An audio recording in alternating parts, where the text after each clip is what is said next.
Good morning everyone. আমার Facebook পেজে নতুন একটা ভিডিওতে তোমাদের অনেক স্বাগত জানাই। কেমন আছো তোমরা সবাই? আশা করছি সবাই খুব ভালো আছো। আর প্রত্যেকটা মানুষ যাতে ভালো থাকে আমি সবসময় ভগবানের কাছে সেই প্রার্থনাই করি। তো সকালে ঘুম থেকে উঠতেই দেখি যে বৃষ্টি শুরু হয়েছে। আর এখানের ওয়েদার তো কী বলবো, কখনো আমি এটা নিয়ে তোমাদের সাথে একটা ভিডিও পোস্ট করব। কারোর হাসি লাগবে, কেউ অবাক হবে, এরকমই ব্যাপার জানো তো। এখানে ওয়েদার একদম পুরো অন্যরকম কলকাতার থেকে। তো দেখি যে বৃষ্টি হচ্ছে, আর এদিকে যে গাছটা তোমরা দেখলে ওই নীলকণ্ঠ গাছটা আমি লাগাইনি। ওই টবটায় ভীষণ বড় একটা তুলসী গাছ ছিল, 1 বছরের পুরানো গাছ। তো অনেকটাই বড়, সেই একই টবে ওই গাছটা হয়েছে। এখন কিভাবে যে হয়েছে বুঝতেও পারছি না, বীজটাই বা এলো কোথা থেকে। যাই হোক, কিছু একটা হবে। তো তারপর দেখি একে একে বড় হয়ে বেশ আর কি ফুল হচ্ছে। তো একসাথে 2-3টে ফুল আজ ফুটেছে, ওই জন্য একটু ভিডিও করে রাখলাম। আর এখন আমি সকালে ফ্রেশ হয়ে নিলাম। ফ্রেশ হয়ে এখন আর কি উষ্ণ গরম জল খাচ্ছি। তোমরা জানো আগে আমি লেবু জল না খেলে আমার সকাল শুরু হতো না এরকম। কিন্তু পায়ে যে আমার নখের সমস্যাটা হয়েছে, যে কারণে আর কি কোনো রকম টক জাতীয় কিছু খেতে পারছি না, মানে ডাক্তারে বারণ করেছে এই জন্য আর কি। তো সেই কারণে বারণ রয়েছে, ওষুধ চলছে, ওই কারণে আর খাচ্ছিও না। আর এখন দেখো, আজকে এটা বৃহস্পতিবারের ভিডিও তোমাদের সাথে শেয়ার করছি। আর তোমরা জানোই বৃহস্পতিবার আমরা নিরামিষ খাই।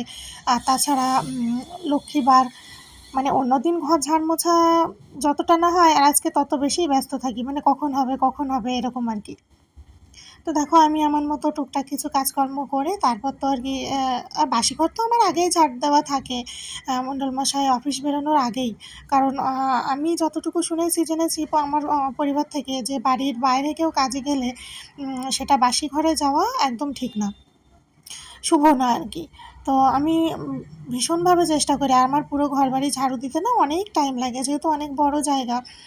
তো সময় লাগলেও ওই যে ওর খাবার দাবার বানায়, এমন কিছু কিছু খাবার থাকলে, মানে সকালের টিফিন আর কি, সেগুলো হয়তো গ্যাসে একদম ধিম আঁচে বসিয়ে দিয়ে তারপর আমি আর কি সেই ফাঁকে ঘর ঝাড়ুটা দিয়ে নিই। ওই যে বললাম না, অনেক সময় লাগে, যেহেতু মানে 1-2 মিনিটে হয় না।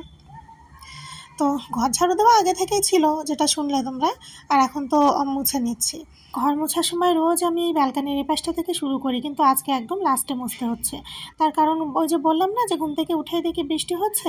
কখন শুরু হয়েছে বুঝতে পারিনি, হয়তো বা ভোর রাতের দিকে হবে।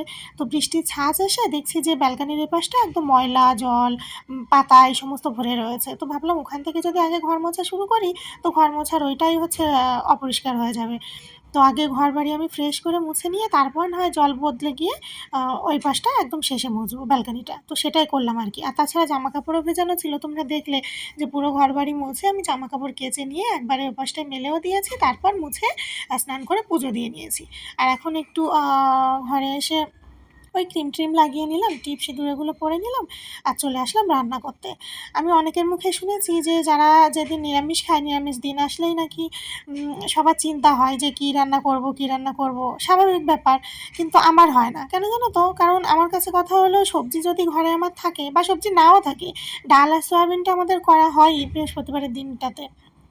আর যদি সবজি ভালো থেকে গেছে মন মতো, তো আমার আগে থেকেই আমি ভেবে রাখি যে এই জিনিসটা আমি বৃহস্পতিবারের দিনে রাখবো। তাছাড়া রোজকার রান্নাতে আমি যেহেতু পেঁয়াজ রসুনের ব্যবহার খুবই কম করি, মানে আমি ব্যক্তিগতভাবে পছন্দ করি না। হ্যাঁ, করি কীরকম বলো তো, ভাজাভুজিগুলোতে। যেমন হচ্ছে আলু ভাজা বা কোনো শাক ভাজা, মানে হয় না ভাজাভুজিতে, কে কে আমার মতো এরকম পেঁয়াজের ফ্লেভার পছন্দ করো কমেন্ট করে জানিও অবশ্যই। আমার খুবই ভালো লাগে। কিন্তু ওই যে গ্রেভি তরকারিগুলোতে না আমার পেঁয়াজ রসুন খুব একটা লাগে না, খুবই কম। যদি তোমরা আমার রান্না বা রেসিপিগুলো ফলো করে থাকো তাহলে বুঝবে। আর যদিও আমি দিয়ে থাকি, 2 থেকে 3 কোয়ার বেশি রসুন আমি ইউজ করি না।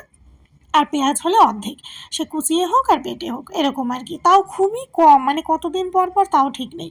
আজকে যেহেতু রাতে ঘরে খাওয়া হবে না, ওই জন্য সব কিছুই কম কম রান্না হয়েছে। সোসাইটির নিচে ভান্ডারের উৎসব হচ্ছে, তো রাতে ওখানেই খাওয়া দাওয়া হবে। আর ওই যে পটল আলু কুচিয়ে ভাজা করেছে, ওটা মণ্ডল মশাইয়ের খুব পছন্দের। আর বেগুন যে একটা ভাজা করলাম, ওটা আমার খুব পছন্দের। ওর আবার প্রচণ্ড অ্যালার্জি, ও খাবে না, ওই জন্য কম কম রান্না হয়েছে। আর এই যে কাঁচা পাকা টমেটো সর্ষে ফোড়ন দিয়ে রান্না করেছে, ওটা হচ্ছে সকালে করেছিলাম, ওই জন্য তোমাদেরকে আর দেখাতে পারিনি। আর এই 3টাই হচ্ছে আজকে আমাদের লাঞ্চ আইটেম।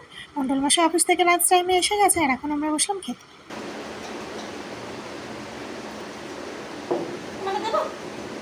ভালো করে মাখায়নি?